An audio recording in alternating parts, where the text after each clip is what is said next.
Chapter 1. The Whispers of Morrhollow.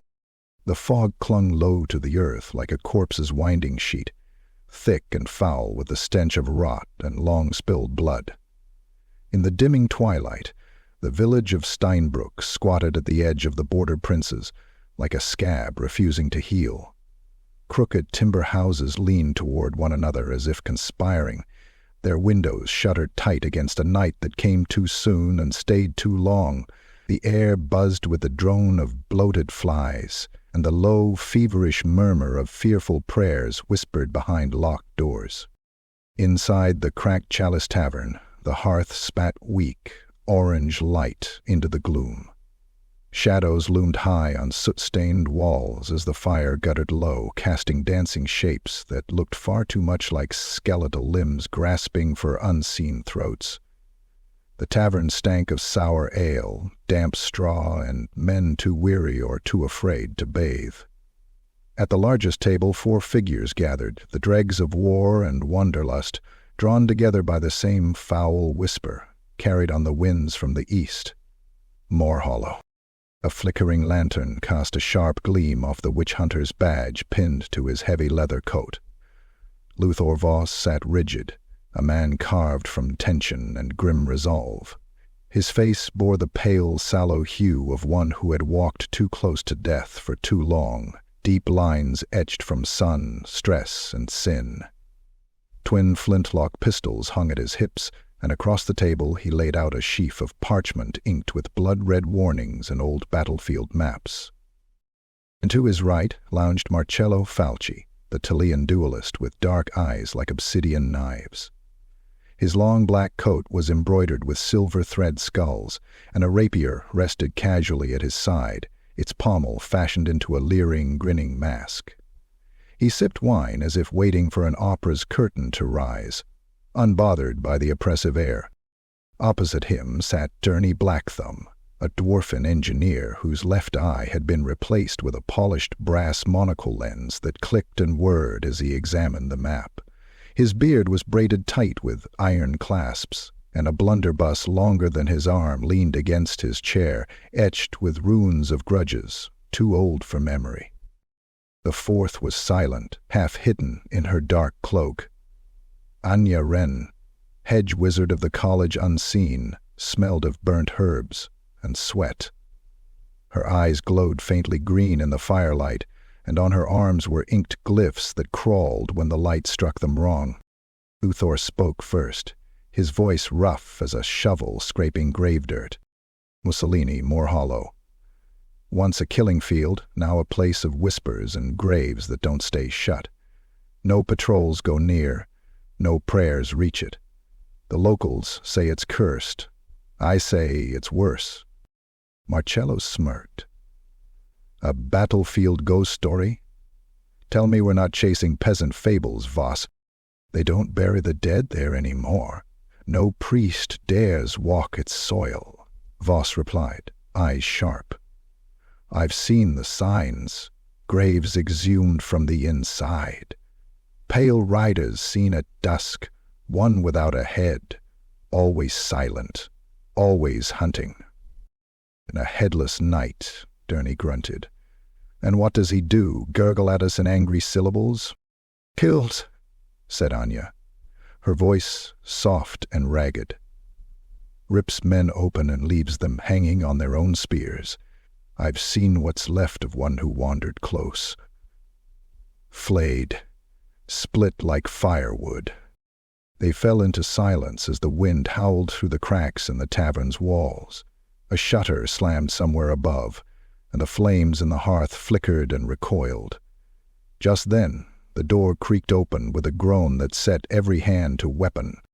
A boy staggered in, soaked in blood, up to his elbows. His face was pale, lips torn from screaming, eyes wide with raw horror. He stumbled 2 steps before collapsing in a heap. Marcello was at his side in an instant, lifting the trembling form. Bandits? Derny asked. No, the boy gasped.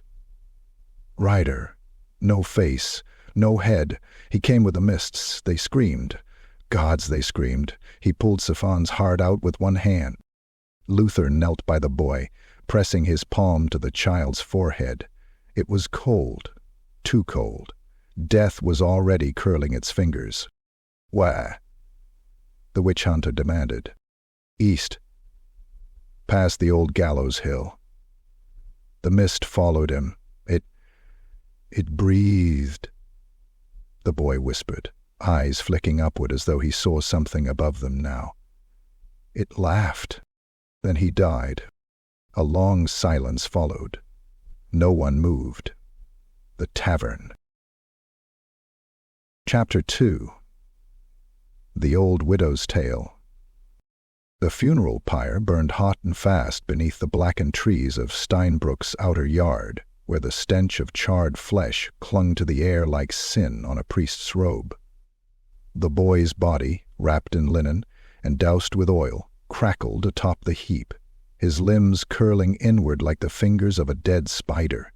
Flames danced and licked upward as Luther Voss murmured an old Reiklander rite under his breath, words long forbidden outside the Order of the Silver Hammer. The others watched in solemn silence, smoke biting their eyes as the fire hissed and popped, devouring what remained of innocence. No one from the village had come to mourn.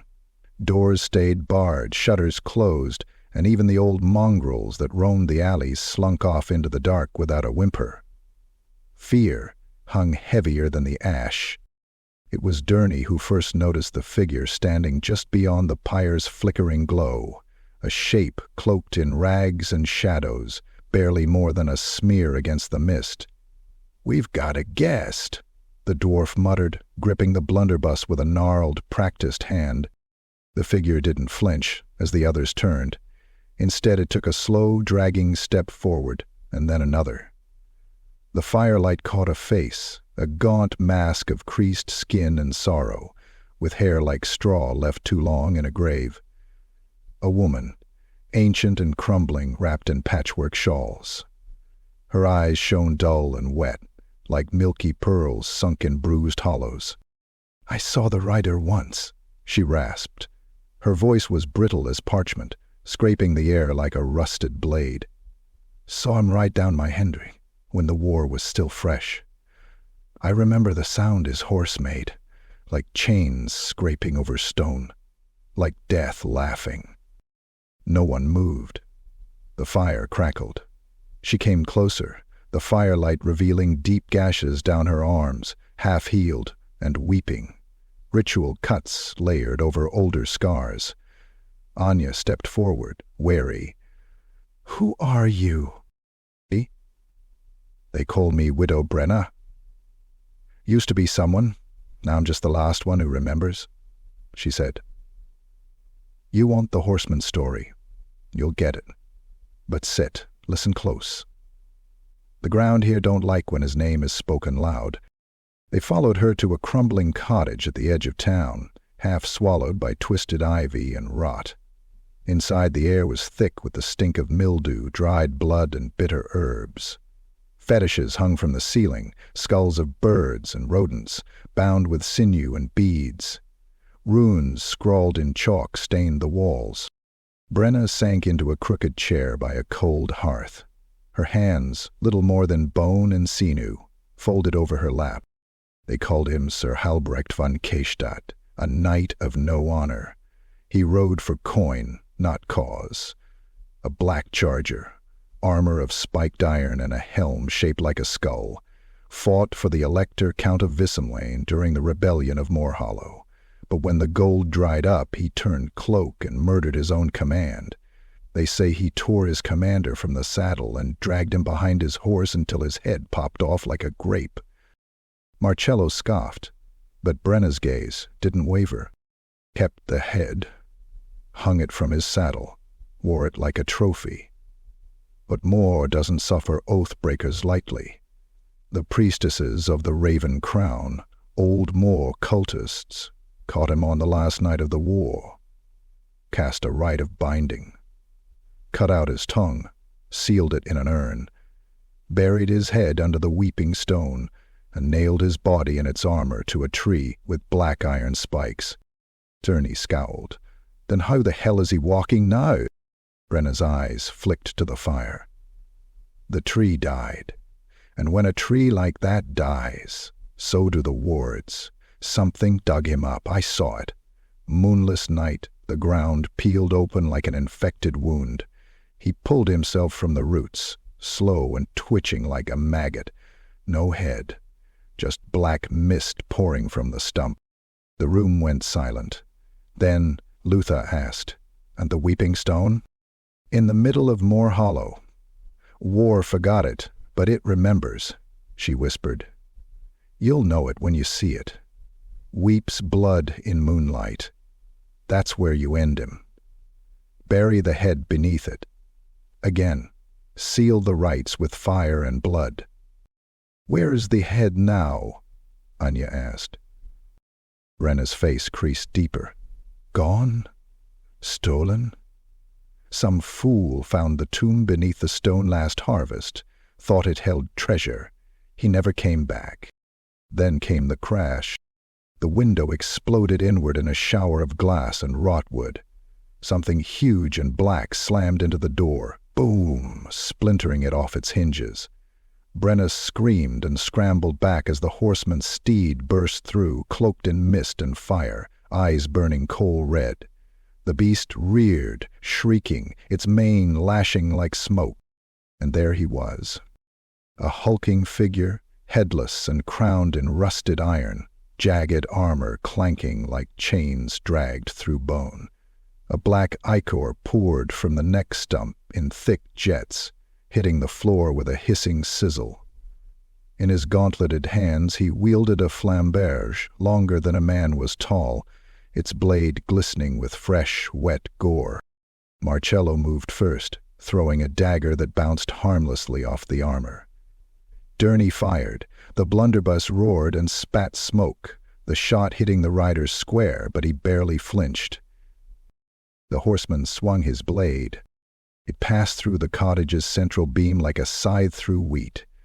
The structure groaned, cracked, and half collapsed. Splinters tore through the room. Brenna shrieked as the rider reached for her, long fingers clawing at her throat. Luther's pistol barked, the silver shot punching into the knight's shoulder. Mist exploded from the wound, but the horseman turned, slowly, as if insulted. Anya screamed an incantation, light surging from her hands in a pulse of green fire that seared the horseman's chest. For the first time, he staggered. Just enough. They grabbed the widow and fled, stumbling into the night as the roof collapsed behind them, burying the nightmare in rubble and flame. But as they ran, they heard it, the sound of hooves, steady and slow, echoing across the fog-choked night. He was still. Chapter 3. Into the Mists. The mists of Morrhollow did not rise with the morning. They were already there, clinging to the earth like something alive, something starving. Tendrils of gray fog slithered between the twisted trunks of dead oaks, wrapping around boots and horse legs like the fingers of drowned corpses. Every step forward into that cursed land felt like walking into a crypt that had never been opened, where the air had turned thick with decay and secrets too foul to speak aloud. A black crow screamed overhead, alone and defiant, before it vanished into the gloom. Luther Voss led the way, his wide-brimmed hat pulled low over his face, his coat drawn tight around him. He held his silver-blade unsheathed, and it twitched like a divining rod in his grip. The ground beneath him squelched with every footfall, sodden with more than just rain. Something deeper had soaked into the soil here. Blood. Centuries of it. Behind him, Marcello Falci walked with easy grace, yet his eyes never stopped moving. He spun his rapier once, idly, the steel whispering like a lover's breath. This is not a place men should tread. It smells of rotten prayers. It smells of unburied dead, Turney growled, trudging through the muck with stubborn dwarf steps, his blunderbuss shouldered, hammer ready. And something's watching us. I can feel it behind my beard. You're not wrong. Anya muttered. Her eyes glowed faintly, catching threads of magic dancing on the air like spiderwebs made of lightning. There are wards here. Broken ones. Old.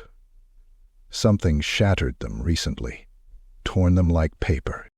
They crested a ridge of jagged stone, and Morrhollow unfolded below like a battlefield from a fever dream. Broken siege engines lay rotting under moss and bone.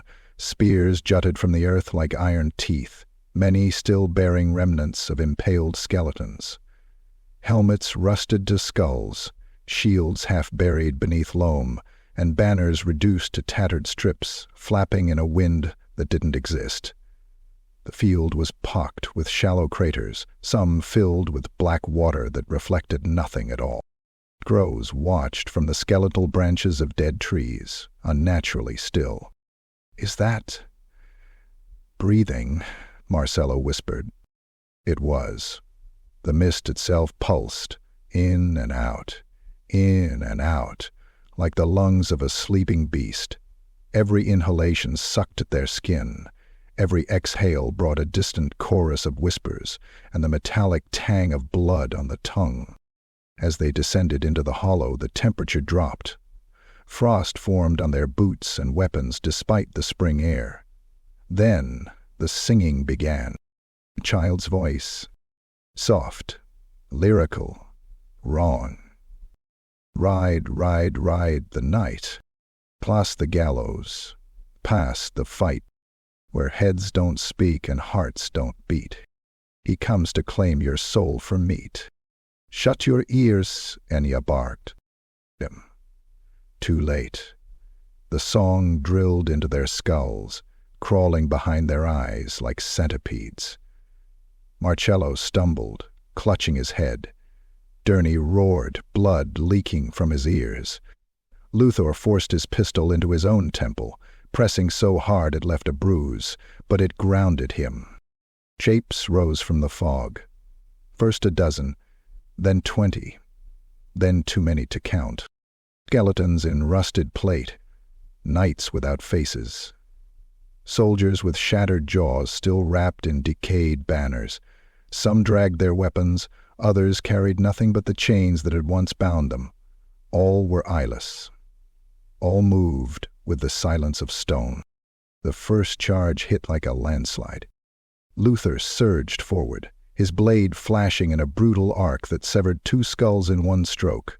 Bones exploded in a spray of blackened marrow and ash. Morrhollow twisted aside from a blade and thrust his rapier up into a rotted rib cage, wrenching it sideways and tearing the undead soldier in half. Durney fired, the blunderbuss howling like a thunder god's wrath.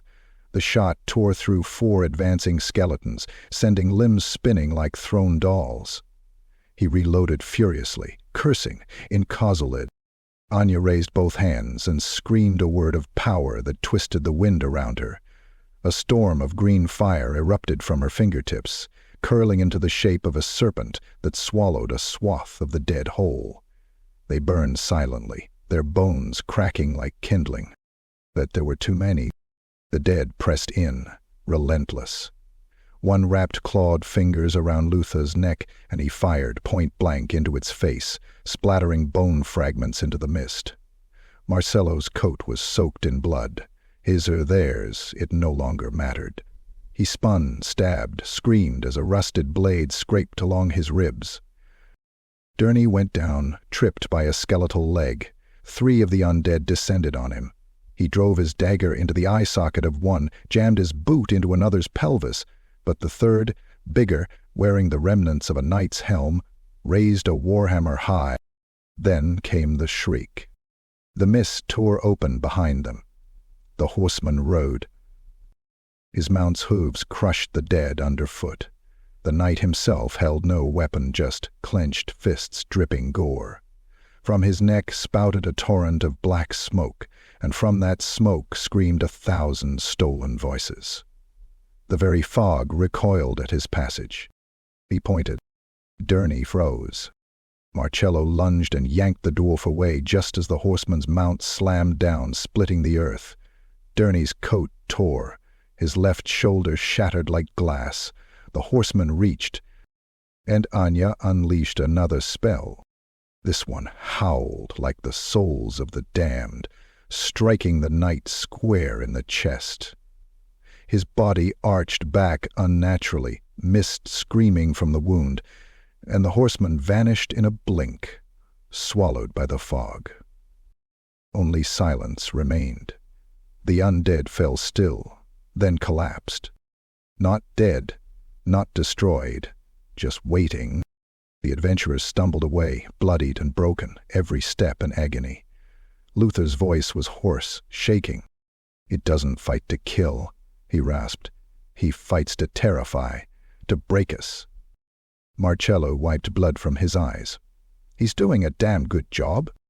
Anya stared back at the mist, her lips pale. "He's toying with us," she whispered, "and he hasn't even begun to show us why we should be afraid." Chapter 4. First Encounter. The fog grew thicker after the slaughter, suffocating as damp wool stuffed down their throats.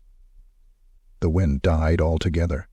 Even the flies, which had swarmed the battlefield like plague incarnate, seemed to vanish, unwilling to follow the living into the deep hollow. They pressed onward, wounded and reeling, past shattered catapults and splintered wagons that had not moved in 2 centuries. The dirt beneath their boots was soft, not with moisture, but the churned pulp of long-decayed flesh. Bones, not stones, crunched underfoot. Femurs and finger bones, ribs snapped like firewood. At the heart of Morrhollow stood a series of cairns, crude mounds of stone piled by the broken-hearted or too scared for praise, marking where hundreds had died screaming for banners that no longer flew. Crows watched silently from twisted trees. Their eyes glowed with unnatural intelligence. One blinked, and its feathers turned to ash mid-air. It was here they found the impaled. He had once been a man, though not anymore. Naked, eviscerated and speared through the chest on a rusted lance that had been driven clean into a pile of skulls. His entrails hung down like garlands, looped around the bones beneath him. The remains of his face had been peeled away and nailed to a nearby tree in a grotesque mask. His eyes had been left intact, though. They bulged wide, filled with fresh horror, his mouth still contorted in an endless scream. "Gods," Morrhollow whispered, his voice hollow. "This wasn't a kill. This was a display." Luther stepped forward and examined the corpse. His lips tightened. "No signs of rot. This happened hours ago. Maybe less." Anya crouched, her fingers glowing faintly as she traced the bloody glyphs carved into the flesh above the heart. This was a message. These runes, they're old, predating Sigmar, a binding spell, but twisted. Something's reversed the magic. Where it should hold, it tears. Where it should protect, it defiles. Derny spat, then groaned, clutching his broken shoulder. "Then it's necromancy? Or something worse?" A gust of wind burst from nowhere, shrieking like a dying woman. The trees bent inward, the fog churned, and then parted. And he was there, Osidly, his massive steed lurching forward on hooves of black iron. The beast's flesh was part rotted, part bone, part something else entirely, shadow stuff that bled through its seams with every step. Its eyes burned like twin embers in the dark, and from its mouth dripped smoke and blood. The knight himself was a grotesque monument to undeath. Rusted, jagged armor layered like plates on a butcher's slab. Chains wrapped around his torso like serpents, and from his back trailed the tattered remains of a tabard soaked in old blood. His sword was gone. In its place he carried a massive axe, two-handed, chipped and blackened from 1,000 strikes. His head was absent, replaced by a torrent of shrieking mist that spewed from the open neck of his gorget. Then he charged. The ground trembled. The first impact was near-cosmic in force. The horseman slammed into Luther like a battering ram, hurling the witch hunter through the air. He hit a cairn and did not rise. Morrhollow reacted with instinct alone. He dashed in, blade flashing in a blur of silver, slashing across the horseman's flank. Sparks flew. A deep, bone-splitting clang rang out, but the knight didn't slow. A gauntlet lashed out, catching Morrhollow in the stomach, lifting him off the ground and slamming him down spine first into a slab of stone. The duelist howled as something cracked. Anya screamed an incantation and unleashed a searing bolt of witch fire. The magic struck true, exploding against the knight's breastplate in a detonation of emerald flame. The horseman staggered, only for a moment. Then he raised his axe. The mist writhed around the weapon as it descended toward her. Anya screamed and threw up a ward. Too late. The blade cleaved into her side, spraying blood in a great arc across the stones. She collapsed, writhing, gasping for air through bubbling crimson foam. Durney bellowed a war cry and leapt forward, ignoring his agony. He fired point blank into the horseman's knee joint. The impact tore through plate and sent shards of bone sprang from the exposed joint. The steed bucked, shrieking in fury. The horseman turned, and with inhuman grace he struck. The axe caught Durney in the chest. Armor cracked, ribs split. The dwarf flew backward like a rag doll, bouncing off a tree and hitting the mud with a wet thud. Then the horseman stopped. He didn't press the attack. He simply turned to look, or rather, to face them all, his neck stump vomiting mist that now twisted into faces. Screaming, howling faces, men and women, young and old, all twisted in agony, all begging to die. He lifted the axe, now coated in blood and so light, and pointed to the sky. The clouds above churned, the sun vanished. A storm of ash began to fall. The horseman turned without another sound, his mount rearing before he vanished once more into the mists, swallowed like smoke into the ether. The silence afterward was unbearable. Luther rose slowly, blood dripping from his mouth, eyes dark with resolve.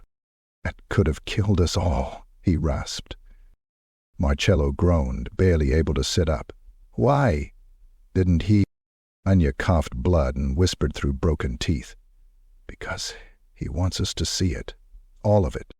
They looked back to the impaled corpse. The man's expression had changed. Now he was smiling. Chapter 5.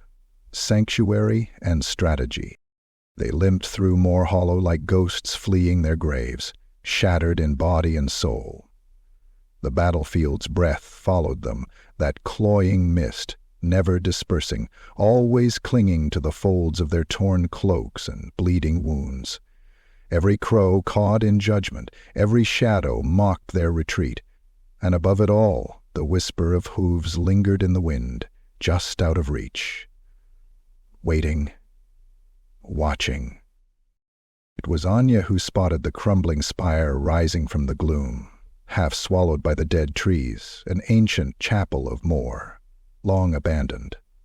Ivy and rot had claimed its stone walls, the stained glass windows shattered into jagged mouths, screaming in silence. A cracked statue of Mor stood at the threshold, weeping black mildew from empty eye sockets. They stumbled inside, dragging their wounded behind. The air was thick with the scent of old incense and fresh mold. Shattered pews lay like broken ribs across the nave. The altar was stained with something older than blood. "This place, it's still warded," Anya whispered, collapsing against a stone pillar. Her breath rattled in her lungs, blood soaking her robes. "Weak, but enough. He can't enter, not while the seal holds." Durney spat crimson and leaned against the ruined lectern. "Then let's make our stand here. Let the bastard come." "It won't," Luther said coldly. kneeling beside Morrhollow to check the duelist's ribs. "He wants us to crawl to him, die afraid. And that's what we'll do, unless we find what binds him." Morrhollow groaned and pulled himself into a slouch against the wall. "You saw that thing, that axe. It drinks souls." "It's a tether," Anya murmured. "But not the anchor. That lies elsewhere. He's still tied to this world. His spirit, it's bound to something stolen, something hidden." Luther pulled a leather-bound tome from his satchel and flipped through brittle pages with gloved fingers. The widow spoke of a reliquary, the weeping stone. The knight's head sealed beneath it, buried by Mar's hand. Anya's eyes flared faintly. "Yes, that's the source. The spirit can't pass on while it's severed. His body is here, driven mad with memory, but the soul is elsewhere, torn, locked. He rides in torment because he must. Because the magic demands it." Morrhollow coughed and blood spattered the stone floor. "Then we find the head, and we burn it." "No," Luther said. "We consecrate it. Return it to the weeping stone. Perform the rite of unity. The binding must be undone, not destroyed. Fire alone won't release him. It'll only unshackle the beast within." Durin groaned, sitting down and ripping the splinted leather from his ribs. "And what exactly is that beast?" They looked at each other and none answered. Because they had all seen it, that swirling mass of faces in the fog, the hunger in the horseman's movements, the way his mount dripped gore, not from injury, but from existence. He wasn't just undead. He was possessed by every soul he'd ever slain, bound together, screaming. Anya pulled herself upright, using her staff like a crutch. She stumbled to the altar, brushing aside dust and old bones, revealing a sigil etched deep into the stone. A 7-pointed spiral, faintly glowing with forgotten power. "The old rites still linger," she said. "Mor's protection remains. I can amplify it, ward this chapel, heal us. But I need reagents." "We don't have reagents," Derny grunted. Anya gave a thin smile. "You're wrong. We do." She reached down and took her knife. Before anyone could speak, she drove the blade deep into her palm. Blood spurted, thick and dark. She let it flow, tracing it along the spiral. The moment it touched the ancient lines, the stone groaned. A pulse of energy surged outward like a heartbeat. The air vibrated. Luther moved to stop her, but paused. He could feel it too. The horseman's presence, it recoiled. The very mist outside shuddered. Morrhollow watched her work, eyes half-lidded. "We've all gone mad, haven't we?" "We passed madness an hour ago," Luther muttered. "Now we're just desperate." Anya dropped to her knees as the magic finished. Sweat poured from her, her skin pale as milk. "He can't enter this ground now. Not until the wards are broken again. We have time to plan, to strike." They set to work. Morrhollow repurposed shattered pews into barricades. Derny rigged a line of black powder across the threshold, a trap for anything corporeal. Luther sketched circles in blessed salt, anchoring their defenses with sacred symbols. They turned the desecrated chapel into a fortress, a final stand, if need be. Night fell. The mists thickened, and as the moon rose, bloated and green, the screams began again.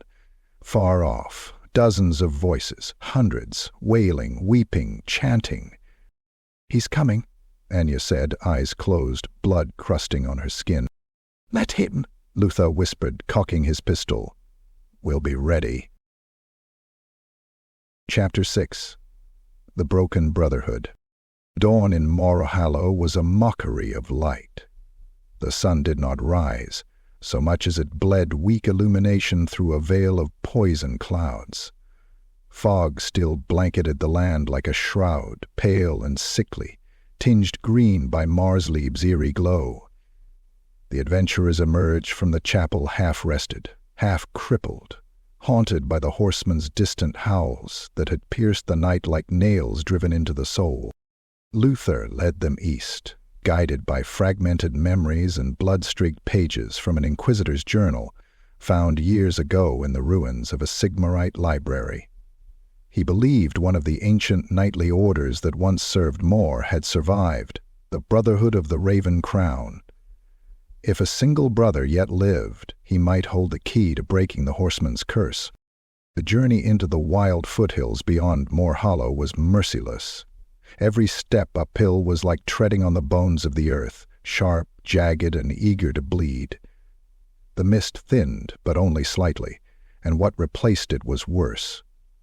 A stillness, absolute and unnatural, as though the wind itself feared to disturb this place.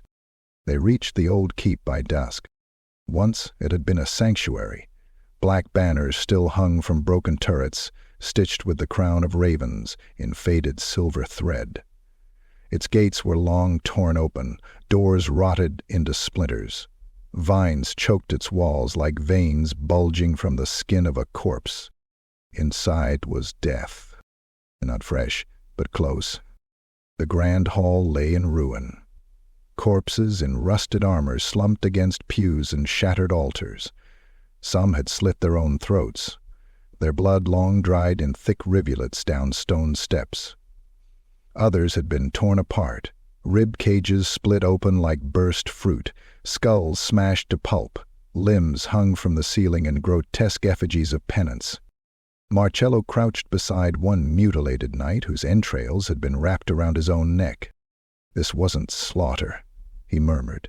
This was ceremony. Journey stepped over a pile of shattered bones. They knew what they faced, and they chose death. Anya stood still, eyes closed, sensing the magical residue that clung to the stones like grease. There was a rite here, a desperate one, something to bind or to conceal, but the power backfired. It tore them apart from within. Luther stalked forward through the carnage until he reached the dais at the end of the hall. There, nailed to the black marble at the high altar, was the last brother. He was alive, pale, a man in scorched plate armor, limbs pinned by rusted swords to the altar like some heretical saint. His beard was wild, his face sunken and gray, eyes blind but open, breathing shallow but defiant. "Name?" Luther demanded, kneeling close. The man's lips moved, no sound came. Anya bent over him and whispered an incantation. A flicker of green light passed from her fingers to his throat. The old knight gasped, convulsed, and then rasped, "Sir Ewald, last of the Raven Crown." Morrhollow glanced around the hall. "Your brothers are all dead." "No," Ewald wheezed. "They live, in chains of penance, bound to the horseman. Their souls are his steed now, each hoofbeat a scream from one who betrayed the vow." Luther's eyes narrowed. "You tried to stop him." Ewald's head trembled. "He was one of us. Halbrecht. He broke the oath, took gold from both sides, betrayed Mor, killed the Highgrave Father, used the soul iron key to unseal the vault beneath the weeping stone." "The vault?" Anya asked sharply. Ewald's voice cracked. "Where his head was entombed, his soul, his essence. He merged them with the dark rites of the Gashnak scrolls, became what you saw." Luther leaned closer. "Can he be destroyed?" Ewald coughed blood. "He cannot die while the bond remains. You must return the head to the vault, anoint it with the oils of rest. speak the 9th catechism of binding. Only then can he be unmade. And the soul iron key? Durney asked. Ewell's eyes turned toward a half-collapsed pillar. Behind the seal. But beware the guardian. They followed the direction, pried loose the bricks behind the pillar, and found a small stone chamber within.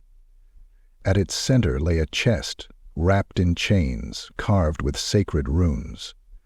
The lock itself was a horror, twisting thorns of black metal, almost breathing, embedded in the chest like a parasite. Morrhollow opened it with a trembling hand. Inside was the key, jagged, heavy, forged from blackened soul iron that screamed softly in their minds. It was shaped like a raven's claw. Beneath it lay a bundle wrapped in silk, damp with ichor and the faint stink of preservation oil. Luther pulled back the cloth.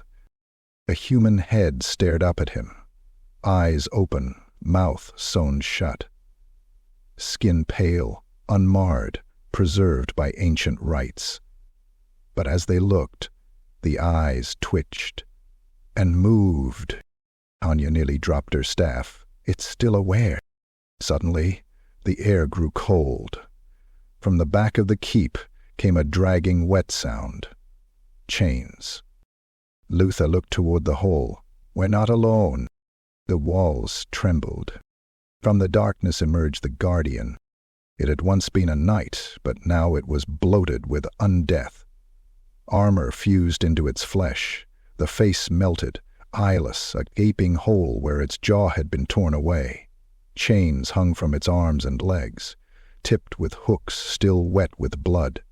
It moved with jerks and spasms, moaning like a dying ox.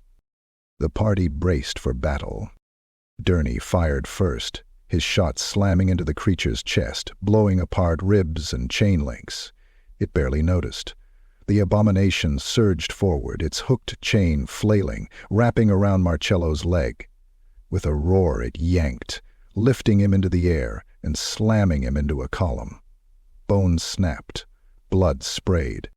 Luther fired both pistols. One struck the beast in the throat, the other in the chest. It reeled, but did not fall. Anya screamed and unleashed a torrent of green flame, searing the creature's torso. It bellowed, a sound that made the walls shake, and lunged. It tackled her. Fangs sank into her shoulder, tearing muscle. She screamed, blood flooding her robes. Durney charged, swinging a hammer into its skull with a sickening crunch. It dropped her, turned, and wrapped its chains around his neck. Luther leapt onto its back, driving his silver blade down into the creature's spine. Over and over. It howled, black ichor erupting from the wounds. Finally the beast sagged. Collapsed. Dead. The hall fell silent once more. They gathered what they could. The key. The head. The last rites. Behind them, Ser Ewald's breath rattled and stopped. The last knight of the Raven Crown died with a faint smile on his lips. And the horseman screamed in the distance, his fury rising like a tide of death. Chapter 7. The Hermit Knight. The foothills of Morrhollow gave way to jagged cliffs and gnarled pines, the air colder now, sharper, scented with snow and the faint copper tang of distant blood. They climbed in silence, battered and worn, carrying the soul iron key wrapped in black velvet, the mummified head of Halbrecht bound in sanctified cloth soaked with Anya's blood. Every footstep echoed too long in the dead silence, as though the land itself resented the living treading upon it. They had learned of one last thread to pursue, an exile, a knight who had fled the massacre of the Raven Crown before the order turned to madness and suicide. He had renounced the blade, it was said, and disappeared into the mountains, taking with him ancient knowledge too dangerous to die. They found him at dusk, in a high valley nestled between stone teeth and snow-veined ridges. His shelter was a monastery ruined by time and fire, half-collapsed stone walls buried in ivy, roof eaten by lichen and rot. A rusted bell hung askew, silent as the grave. Birds did not sing here.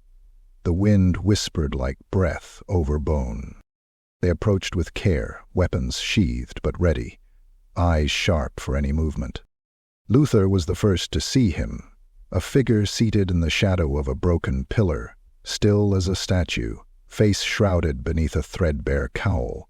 His hands rested upon a greatsword driven point first into the earth, its blade weathered, its crossguard worn smooth by time and blood. Armor rusted to bone hugged his limbs, chainmail fused with flesh. What had once been white surcoat was now gray with age, stained with tears, filth, and old blood. "You are Sir Gideon of the Raven Crown," Luther said without question. The figure stirred. Slowly. "I was," came the reply, his voice like gravel churning in a dry throat. "That name is a shackle I broke long ago." Anya stepped forward, leaning on her staff. "You survived the Order's fall. We need your knowledge." The old knight did not look up. "If you've come for salvation, I have none to offer. I buried my gods with my brothers. Only guilt keeps my bones warm." Morrhollow stepped into the light, his face pale, ribs bound in bloody linen. "We're not here for your guilt, old man. We need to kill your brother." That got his attention. Sir Gideon lifted his head. What lay beneath the hood was more corpse than man. His face was sunken, eyes clouded with cataracts, lips stitched with age and regret. Yet behind that ruined gaze was clarity, a pain as sharp as any dagger. "Halbrecht," he whispered. "I knew he would return. That monster was never truly slain.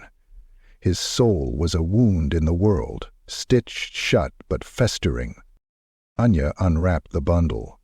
The mummified head glared up from her hands, its lips sealed with ancient sigils, its skin cracked and taut, eyes wide and clouded with malign awareness.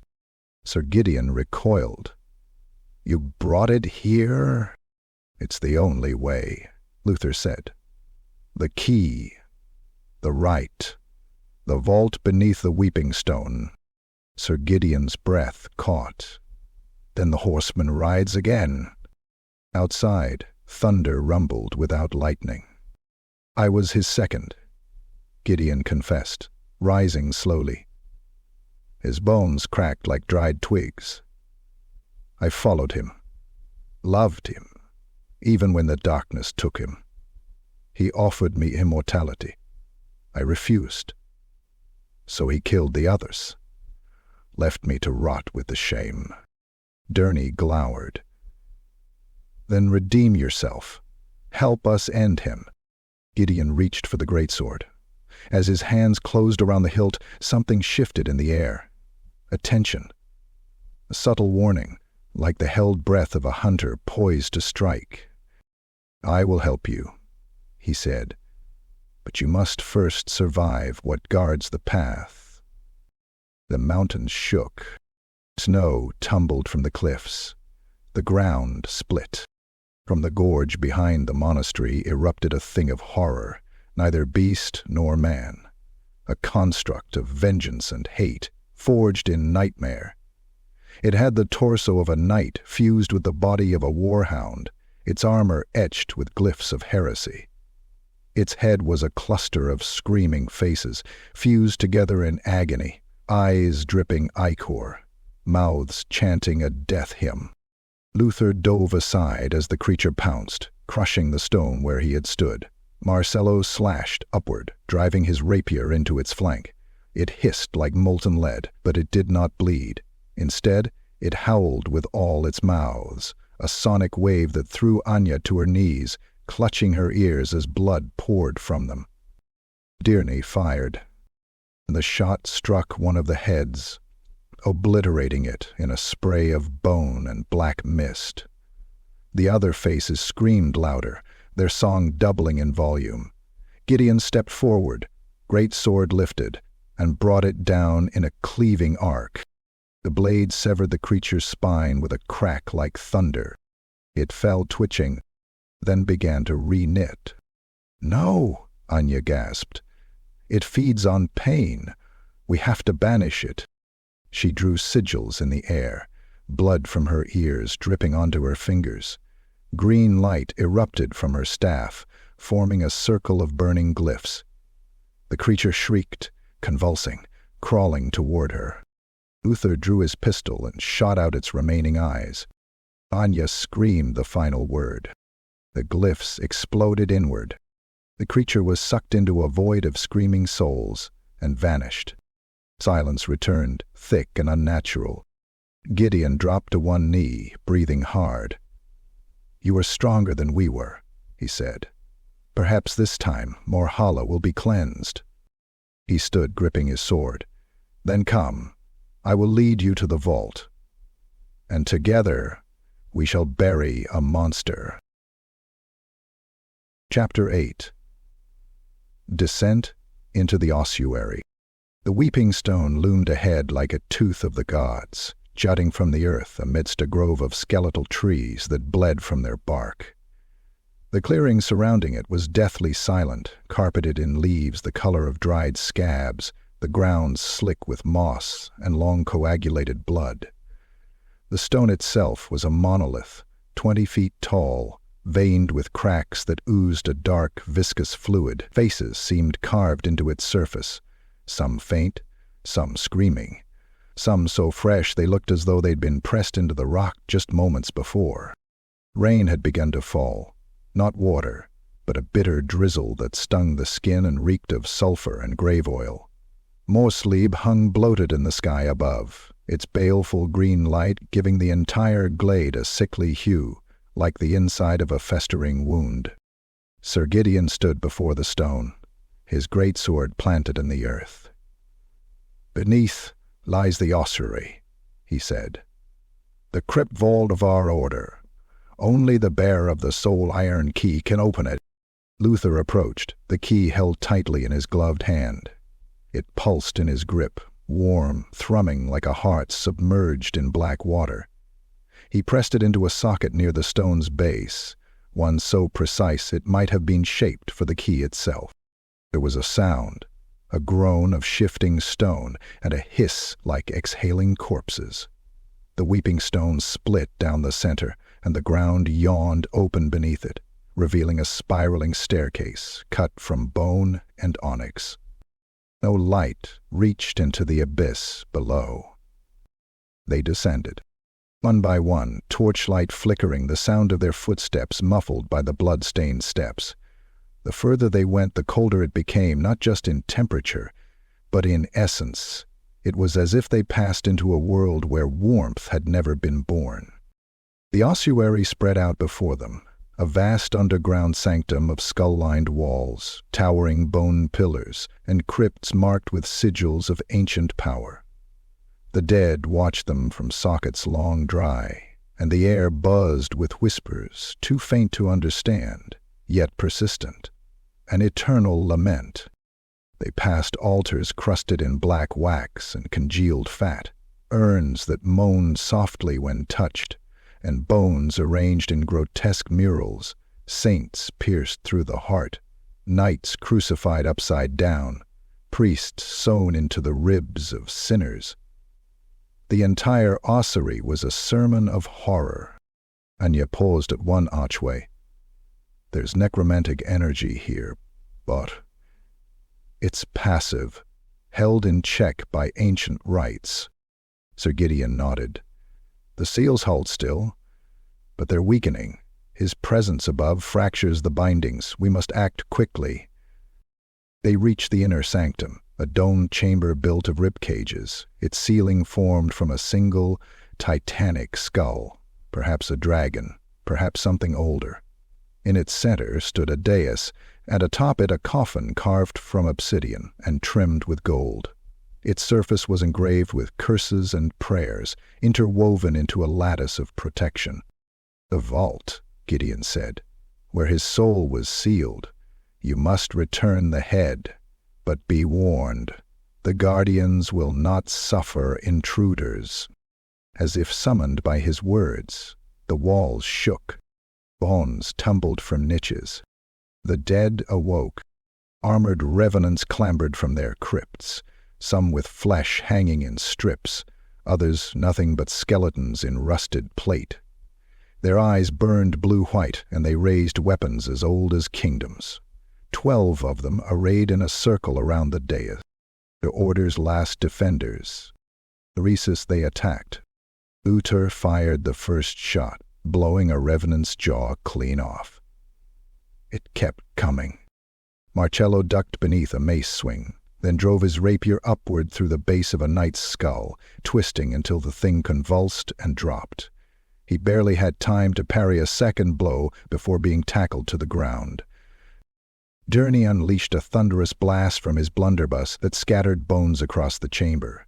But the undead reformed, piecing themselves together with shrieks of defiance. Anya levitated, glyphs burning along her arms, hair wild with arcane wind. She screamed an incantation and slammed her staff into the stone. A pulse of force erupted from her like a shockwave, disintegrating 3 revenants. But her nose bled heavily, and her vision faltered. Sir Gideon roared as he charged into the fray, his greatsword singing.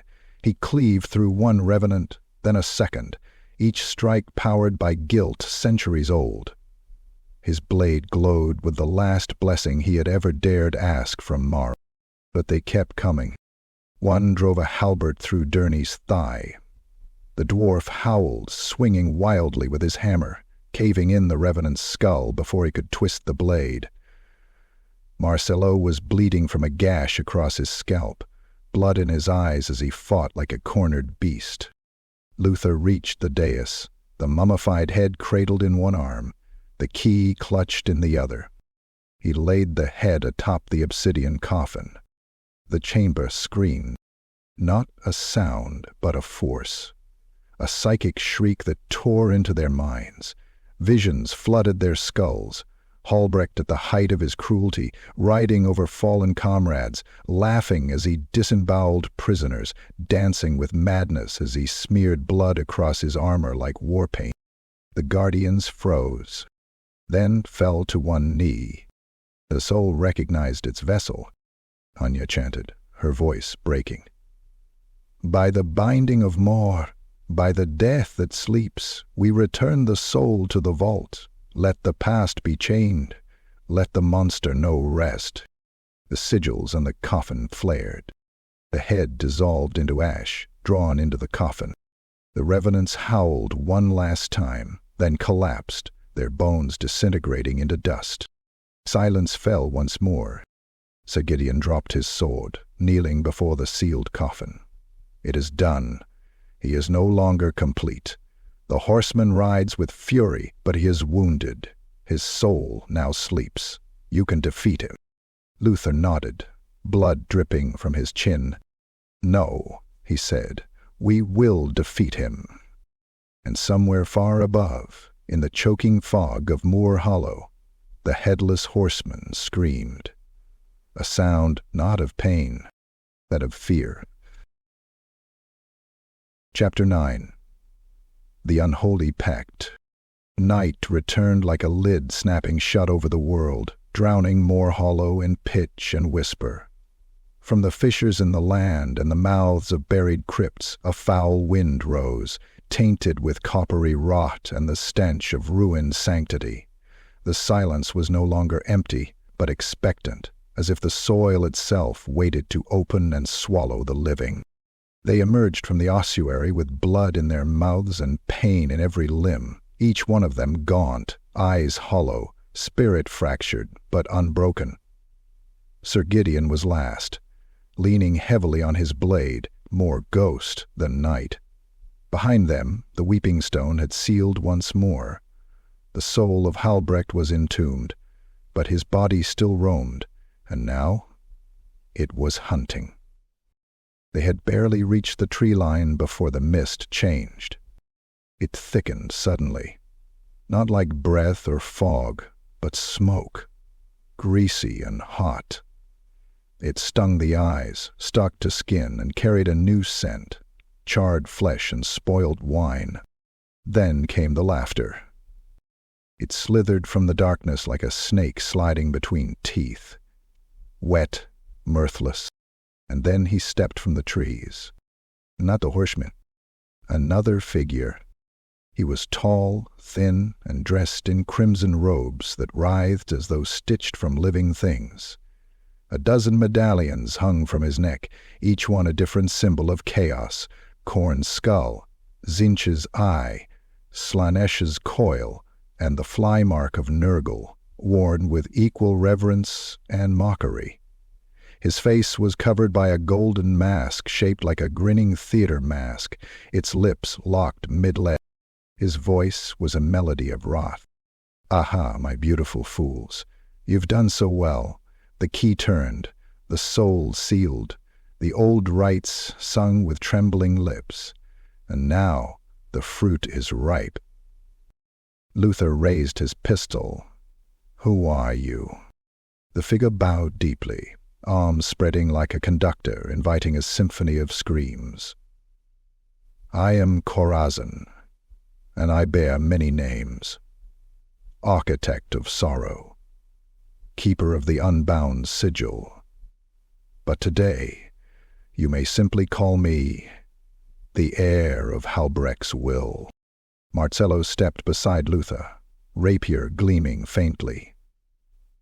"You serve him?" "No," Chorazin said, laughing again. "He served me. He was but a vessel, a marionette with rusted strings. I whispered to him through the dark of battlefields. I taught him the rites, fed him souls, and when your precious order tried to seal him, I let it happen." Sir Gideon growled. "You lie. Halbrecht made his own damnation." "Oh, yes," Chorazin cooed. "But I showed him the path. I opened the door. And now, thanks to you little relic chasers, the soul is secure, the vessel is free, and I can finish what he began." He raised a hand. The earth split with a scream. From the torn soil surged horrors. Not undead, worse. Twisted monstrosities of flesh and steel, creations of warp-tainted necromancy. One had a torso for a head, with arms growing from its chest where a mouth should be, wielding blades of bone. Another walked on arms with backwards legs and a single eye in its stomach. They gurgled and howled, moving like broken puppets. Hania threw up a ward, green flames spiraling from her staff to form a protective ring. Durney fired point-blank at the nearest beast, blowing a hole through its face, only for the creature to split in half and keep crawling on its fingers.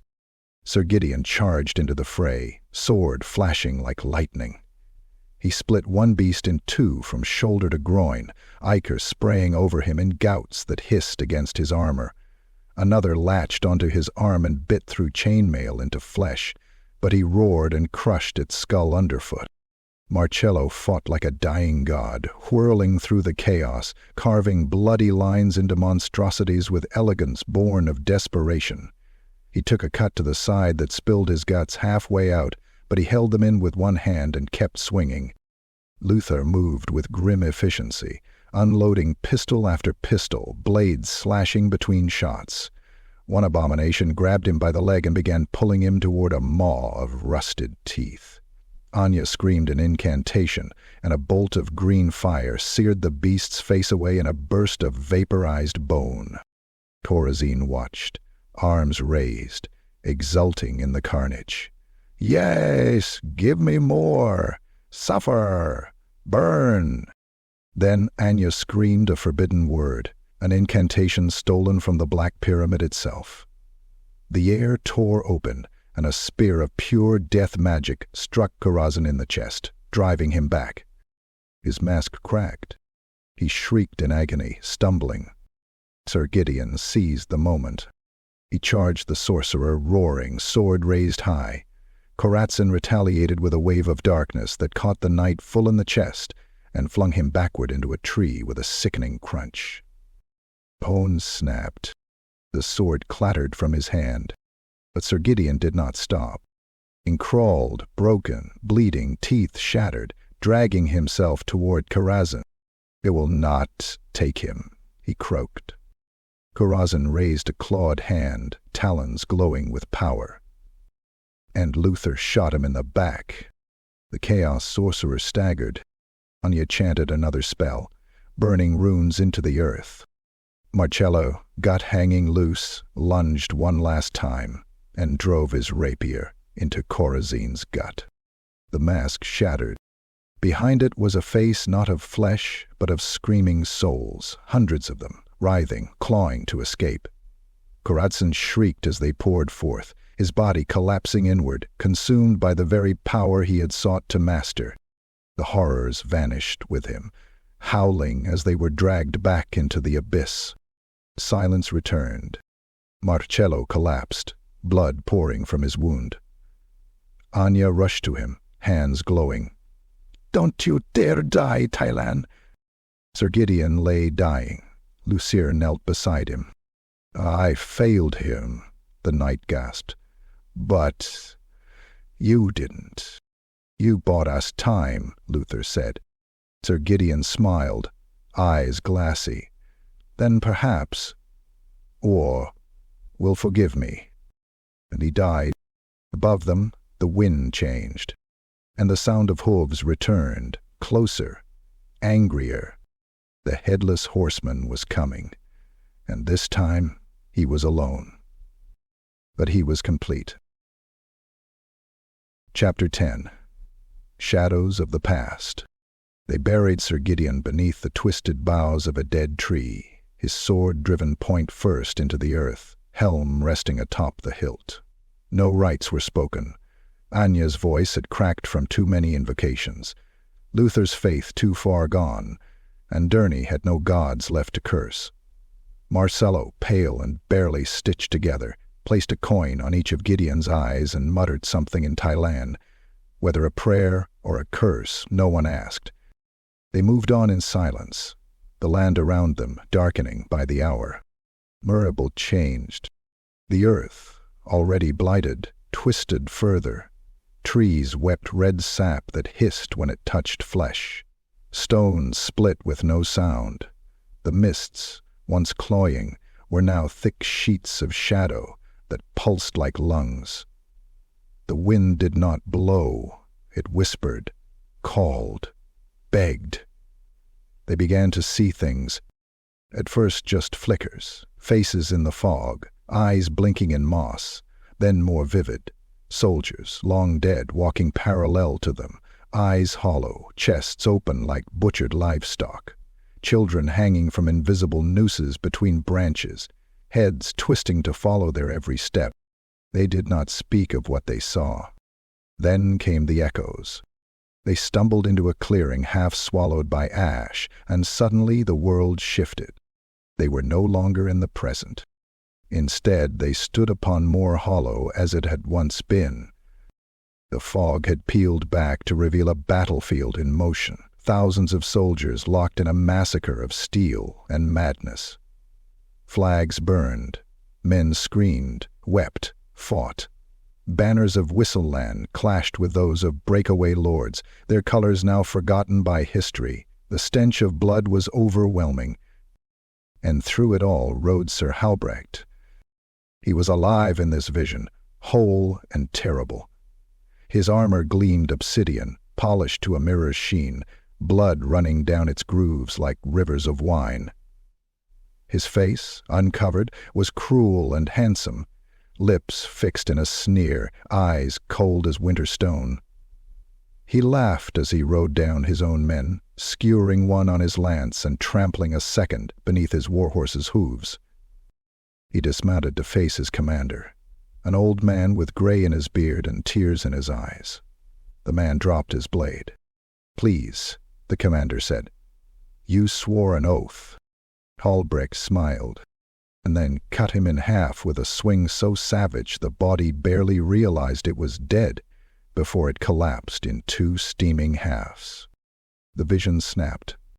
They stood again in the present, but the stench remained. The blood, the wrongness.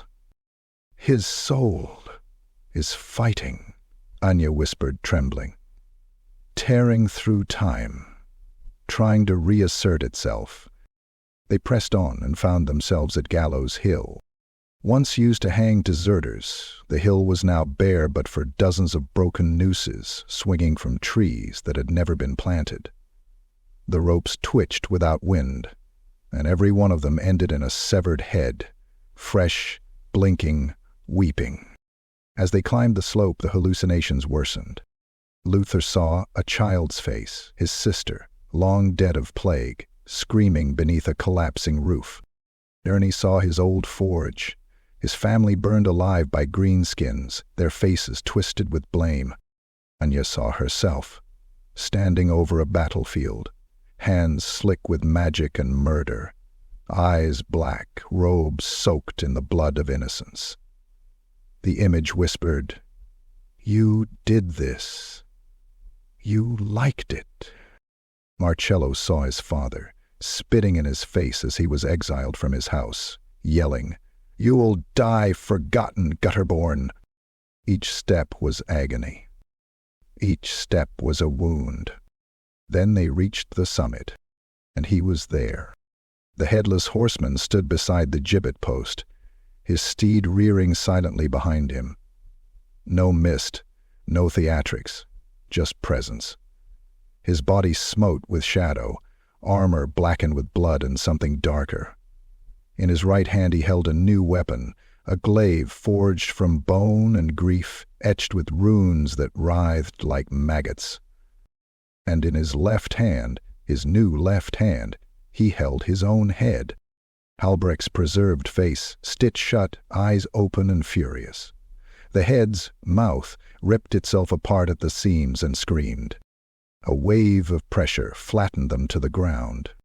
The horseman stepped forward and tossed the head into the sky. It hovered there, pulsing, spinning, leaking blood that hissed as it struck earth. Then he charged. The glaive slashed through the air like the blade of Mor himself. Luther met the strike with crossed pistols. He fired both into the horseman's chest. Mist erupted, but the glaive still came down, cleaving his right shoulder and part of his chest. Luther screamed and dropped, blood soaking his coat.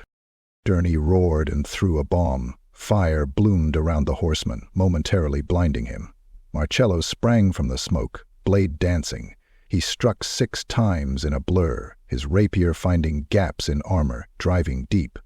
The horseman snarled, not in pain but irritation, and kicked Morrhollow square in the chest. Ribs shattered, and the tie-in was hurled backward, skidding across the stones.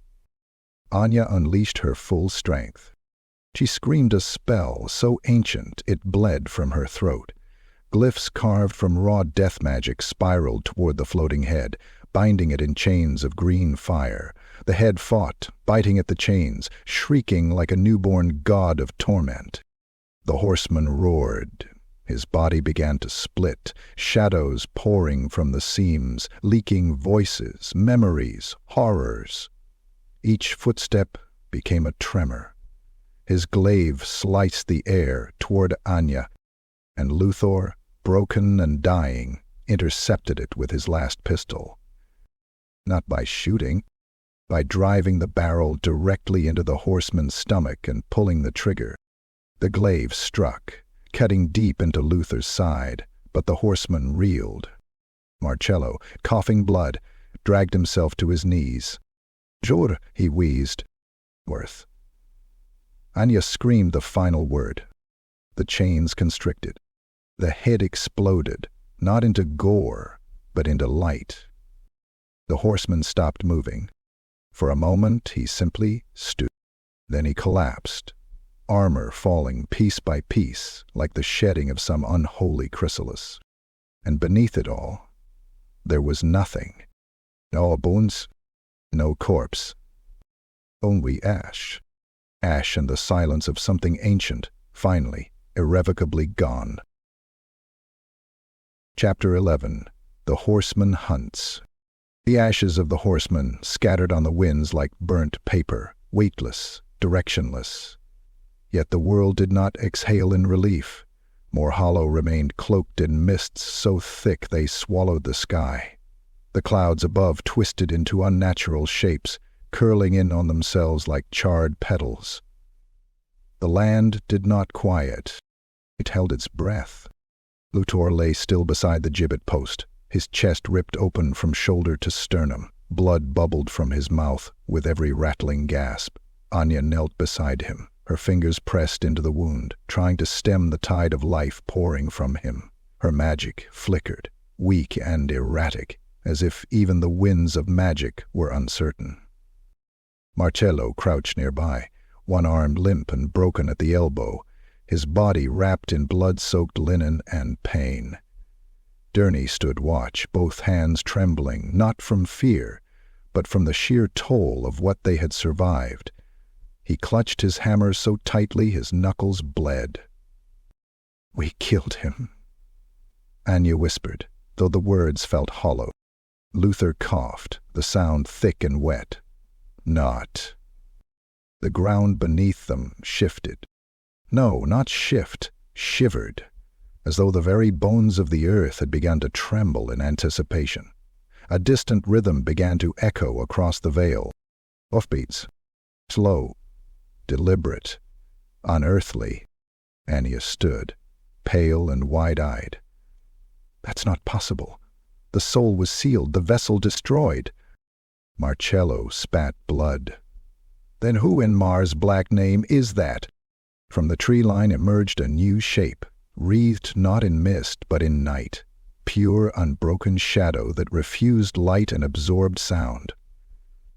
The figure was tall, taller than the horseman had ever been, riding a beast that was not a horse but a perversion of one. It moved without steps, gliding, hooves never touching the ground, and atop it sat the rider.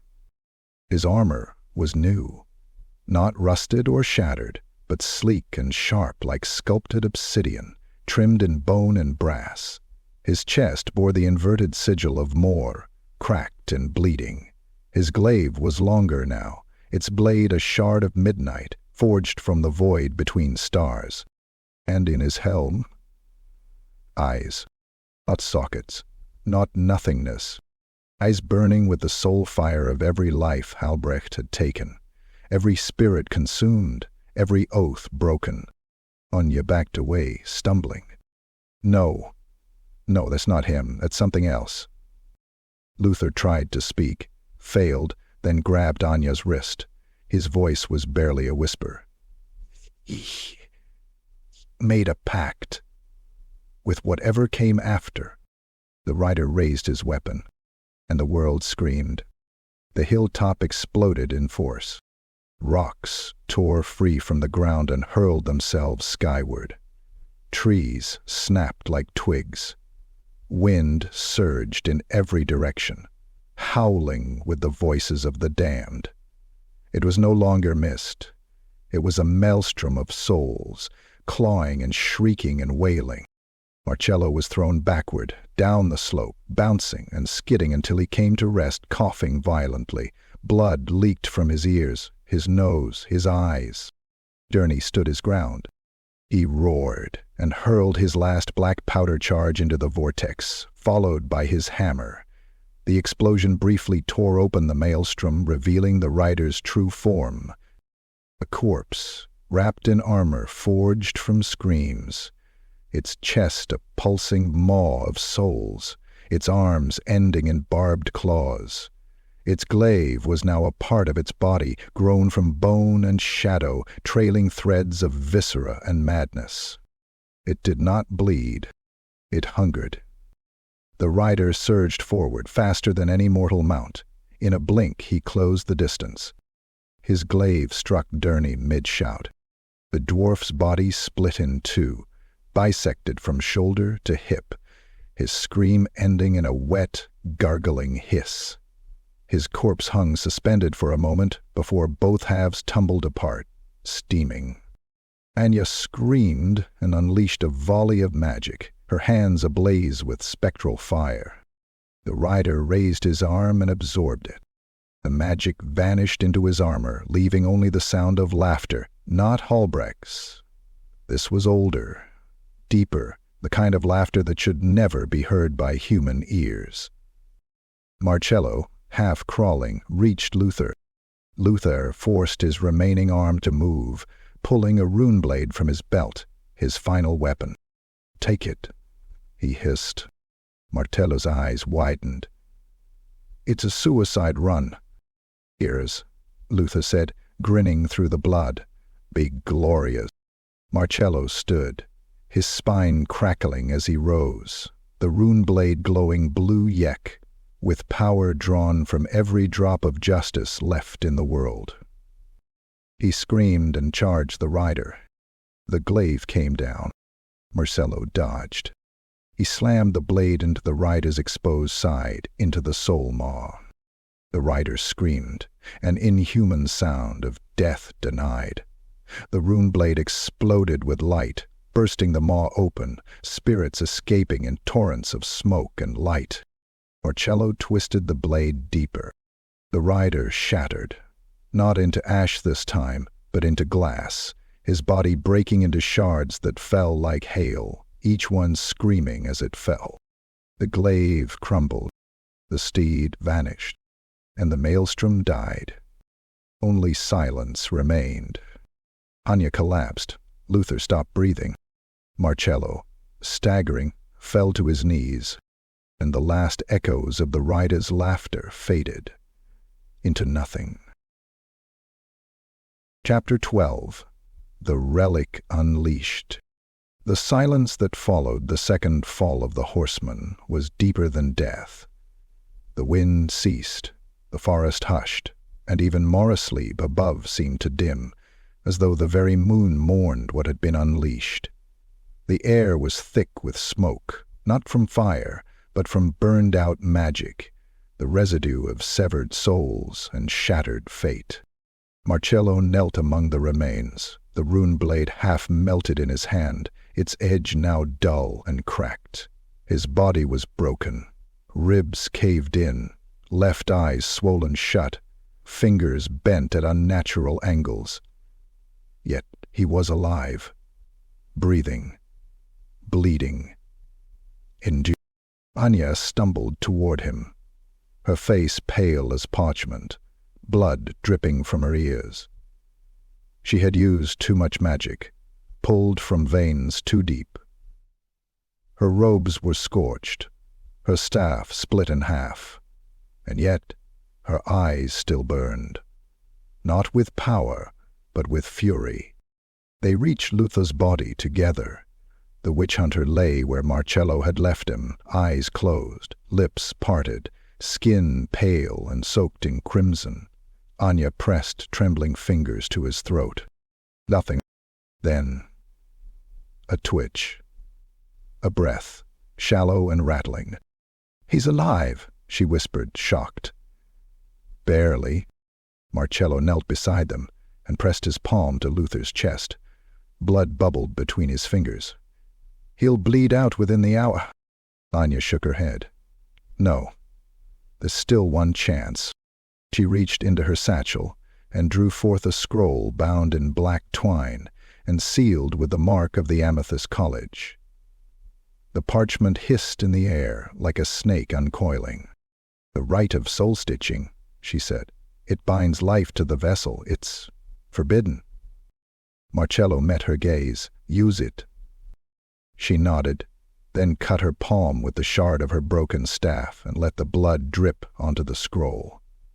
As it soaked in, the seal cracked, and the parchment unfurled of its own accord, ink glowing violet. She chanted words that had not been spoken aloud in 200 years, and the wind stirred again, cold, furious, hungry. Luther convulsed, his spine arched. His eyes flew open, white, unseeing, his mouth opened in a silent scream. Veins pulsed black. Morrhollow held him down as Anya screamed the final syllable. A shockwave of necromantic force burst from Luther's chest, hurling both of them backward. Crows scattered from the trees in a frenzy. Luther coughed once, twice, then sat up. His eyes were no longer human. They burned with faint violet light. "What did you do?" he rasped. Anya, barely conscious, managed a weak smile. "You're not dead. You're just mostly alive." Luther touched his chest, fingers tracing the scar now burned into his flesh, an inverted rune of Mora. "I'll kill you for this." "You're welcome," she croaked. But the moment was short-lived, because from the shattered remains of the rider's glaive, scattered like obsidian teeth in the soil, something moved. Morrhollow saw it first, a shard, longer than a dagger, blacker than night, pulsing faintly. It twisted as though breathing, then cracked. From within spilled not smoke, but flesh, wet, raw, pulsing sinew that coiled and shifted like a newborn thing still tasting air for the first time. "The relic!" Anya gasped. "It survived!" Luther stood, swaying, and drew one of his pistols. "Not for long." He fired. The bullet struck the shard and passed through it. The relic screamed. Not in sound, but in sensation. Every living thing within a mile felt it, a pulse of hate, of hunger, of betrayal, a call answered by the bones of the land. The relic twitched again. Even sprouted legs. Jagged bone shards pierced the soil as it rose, now shaped like a crab forged of blades and shadow. Its core pulsed like a beating heart. Eyes, dozens, opened across its surface, each one showing a different moment in time. Halbrecht beheading a priest, Sir Gideon sobbing before a fire, Anya casting her first spell, Luther burning a village on suspicion alone. It remembered everything. The relic leapt. Morrhollow dove, screaming as one of its limbs slashed through his thigh. He rolled, blood spraying, and slashed at it with his broken blade, sparks flying. Anya unleashed a bolt of raw magic. It struck the relic and was absorbed. The creature glowed brighter, eyes widening, limbs writhing faster. "Magic feeds it," she cried. Luther threw his pistol aside and drew his blessed saber. He charged the creature, slicing through one leg, then another. It shrieked, an ear-splitting sound that burst blood vessels in his ears, but he didn't stop. The creature retaliated, driving a limb through Luther's side. The witch hunter gasped, but drove his blade deep into its core. He twisted, and the relic howled again, convulsing violently. Anya seized the moment. She grabbed one of the shards from the glaive, still glowing faintly, and drove it into the creature's side. It froze, then cracked. The relic began to split, leaking viscous black blood and green fire. Eyes exploded in sequence. Limbs spasmed and tore free. It shrieked, then imploded, sucked inward by its own mass, vanishing with a thunderclap that flattened the trees around them. Silence fell again. Anya collapsed. Luther dropped to his knees, blood pouring from his wounds. Morrhollow laughed. Hoarse, broken, triumphant. The relic was gone, but so too was their last shred of hope for peace. Whatever had granted the horseman his rebirth had marked them now. The relic was only part of it, and the thing behind it was still watching. Chapter 13. Night of Carnage. The night more asleep eclipsed Mansleep. The sky turned a shade of green so deep it looked like mold rotting across the stars. The very heavens wept ichor, black streaks raining down that hissed and steamed where they struck the ground. Morrhollow held its breath. And then it exhaled hell. The village of Steinbruck, already half deserted, became a charnel house. It began with the bells. There'd been no bells in Steinbruck for decades. Its chapel had crumbled long ago. But on that night, as the moons aligned, The air was split by their tolling, dull, low, and wet, like skulls being pounded on an anvil. Luther staggered into the square, blood-soaked and reeking of burnt powder and herbs. His wounds were bound in tight black linen, and over his coat he now wore the tattered remnants of a raven-crowned tabard, stolen from Sir Gideon's corpse. A pistol hung at his side, but his hand gripped only the silvered saber, its edge gleaming under the sickly green sky. Anya followed behind him, limping, staff reforged with wire and splinters. Her magic was unstable now. Each cast seared her veins like molten glass. She had vomited blood 3 times since the relic's destruction. The price of the soul-stitching ritual had not finished with her. Morrhollow walked beside them, his body stitched like a doll, guts half bound in gauze. His right arm was useless, his left the only thing holding his blade. He had not slept in 2 days, and now sleep would never come again. There were only screams in the night, and the wet rip of steel through flesh. They reached the old chapel grounds. The sanctuary was gone. The wards Anya had cast were nothing but shattered glyphs now, carved through as if by claws made of time and hatred. The air throbbed. "Coming," Luther said. Not one of them asked who. The first wave arrived in silence. It was the dead, but not the slow, shambling corpses of old. These moved like men fueled by rage, by vengeance. Half-rotted things with blades driven through their own chests, soldiers in patchwork armor still bleeding from wounds that never closed. Some bore no heads at all, just open necks from which mist gushed like boiling breath. Morrhollow moved first, his limp turning into a lunge. His rapier flashed, pierced the eye of a charging corpse, exited through the back of its skull. Another came, and he ducked, slashing its throat, spraying black blood that reeked of fungus and grave oil. Anya raised her staff and chanted, coughing midway through, but the spell was cast. Vines burst from the earth, spiked and coiling, wrapping around undead limbs and torsos. The vines burned them, not with fire but with memory, forcing the corpses to remember their deaths. Many dropped, twitching, screaming in voices that hadn't echoed in a century. Then the mist returned. It rolled in over the square, thick as smoke from a pyre. Shapes moved within it, tall, lean, wrong. The harbingers, Bixapen, not undead, not daemon, something in between. Their bodies were made of shadow and bone, flickering with glints of old armor. No faces, only masks, grinning, weeping, screaming, each one hand-carved from ivory and soaked in blood. This one leapt through the fog, blade like a crescent moon, and struck Luther. The saber parried, but the force sent him flying. He crashed through a fence and rolled, coughing blood. Another harbinger descended on Anya. She tried to cast, but it spoke, not in words, but in intent. Her magic seized inside her. Her blood boiled, her mouth filled with ash. The creature raised its hooked fingers. Morrhollow intercepted, sword piercing its stomach.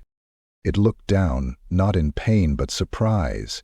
Then it grabbed his arm and crushed the bones with a wet pop. Morrhollow screamed. Luther fired, twice. One shot hit the mask, cracking it.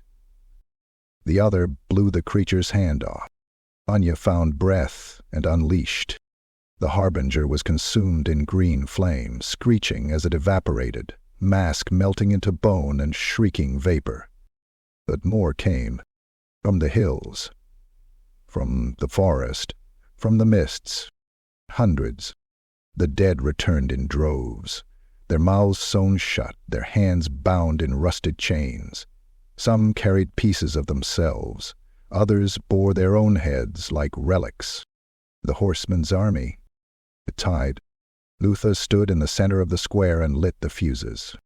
All around them, barrels of black powder. oil flasks, salt circles, sigils carved into the cobblestone. They trembled. A funeral. "We die here," Luther said. Anya, weeping blood, nodded. "So they don't rise again?" Morrhollow smiled with a mouthful of red. "Better here than on our knees." The tide crashed into them. Steel rang, fire roared.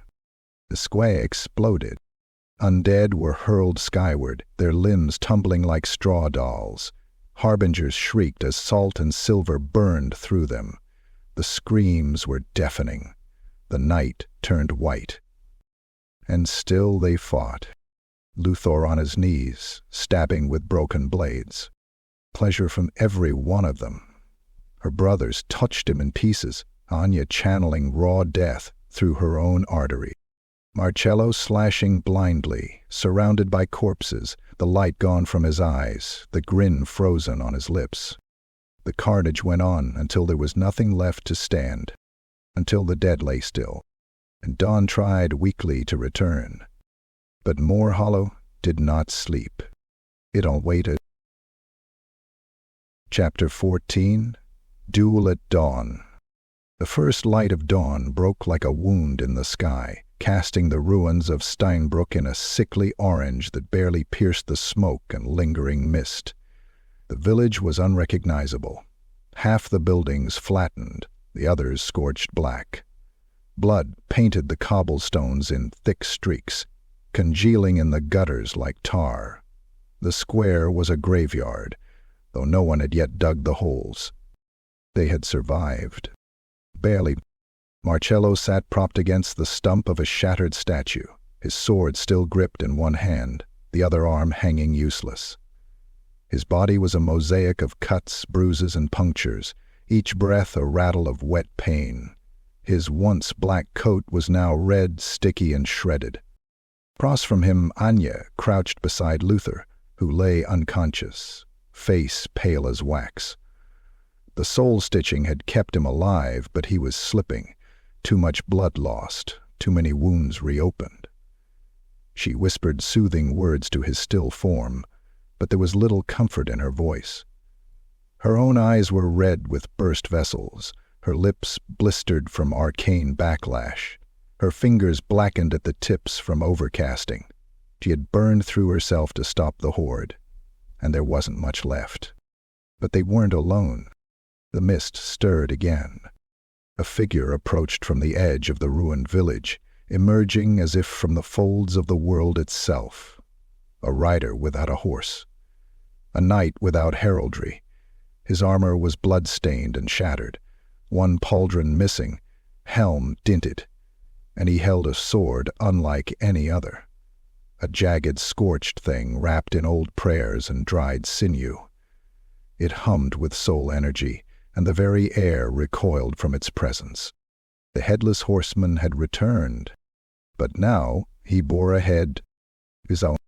It is fused to his shoulders, imperfect and swollen with necrotic veins. One eye sagged from the socket, the lips stitched shut with black wire, yet he saw them.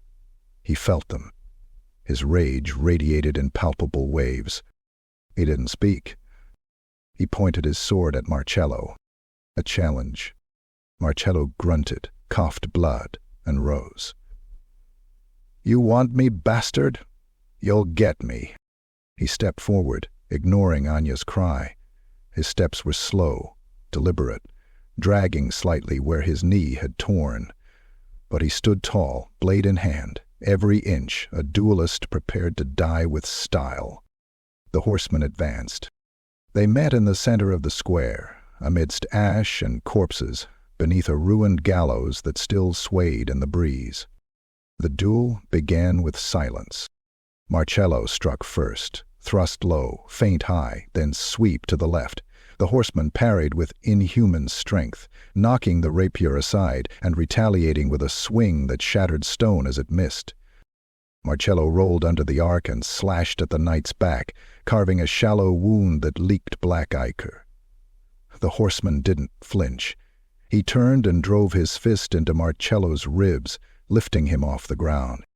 Morrhollow landed hard, spit flying from his mouth. He laughed. "Still hits, like a mule." He rose again, blood leaking from his ears now. His vision was doubled, but the world made more sense this way. He charged. Their blades clashed again, metal screaming against metal. Morrhollow danced, weaving in and out, carving shallow cuts along the horseman's sides and thighs. Each blow was a mosquito bite to the monster, but together they bled him. The horseman roared and grabbed Morrhollow by the throat, lifting him. Anya screamed. She tried to rise, but her body gave way. Morrhollow, gasping, drove his broken rapier hilt into the horseman's eye. The knight dropped him. Morrhollow hit the ground and rolled away, clutching his neck, eyes bulging. The horseman staggered, tearing the hilt from his socket. Morrhollow, choking on his own blood, drew the dagger Luthor had given him, the one blessed in the chapel ruins, silver, inlaid with ash. He gripped it in his good hand. The horseman came forward, sword raised. Morrhollow did. He ran into the strike. The blade tore through his side, but he buried the dagger in the horseman's heart. There was no scream, only life. The knight froze. His sword dropped. Morrhollow pressed the blade deeper, whispering through his teeth, "You're done, Albrecht." And the horseman burned.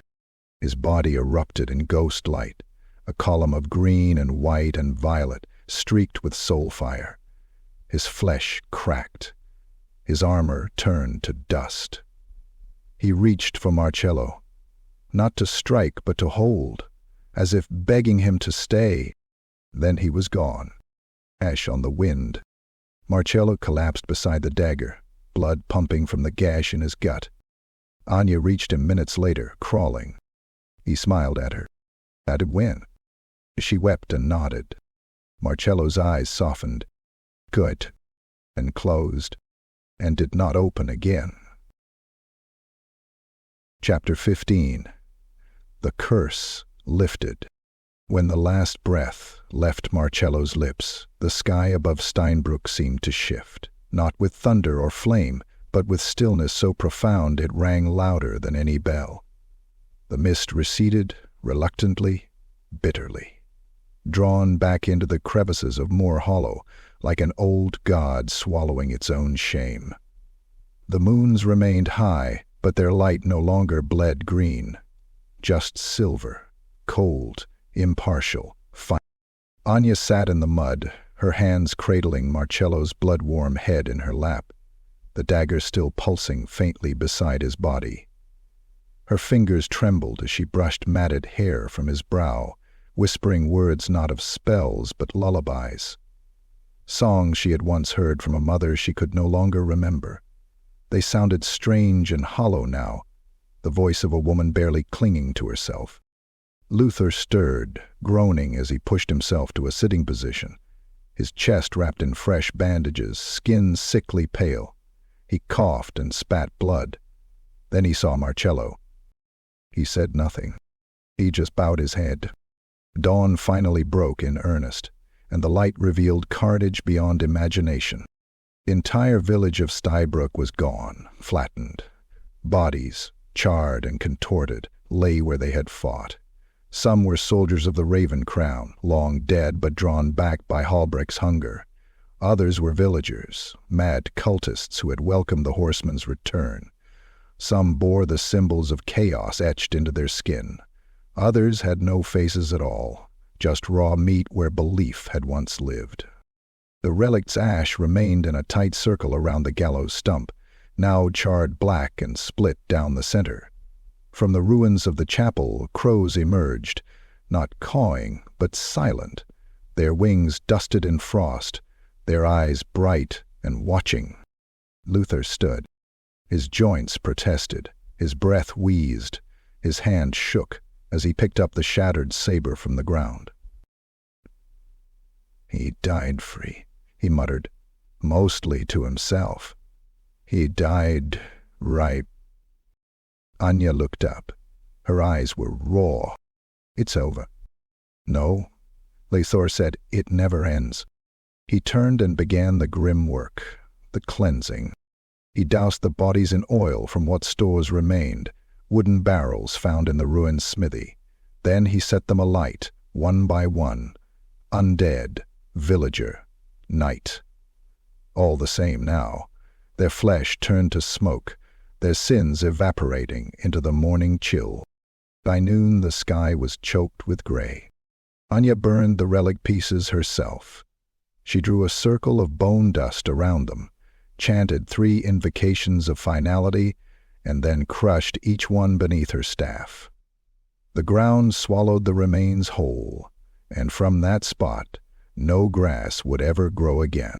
They buried Morrhollow in the chapel ruins, beneath what had once been the altar.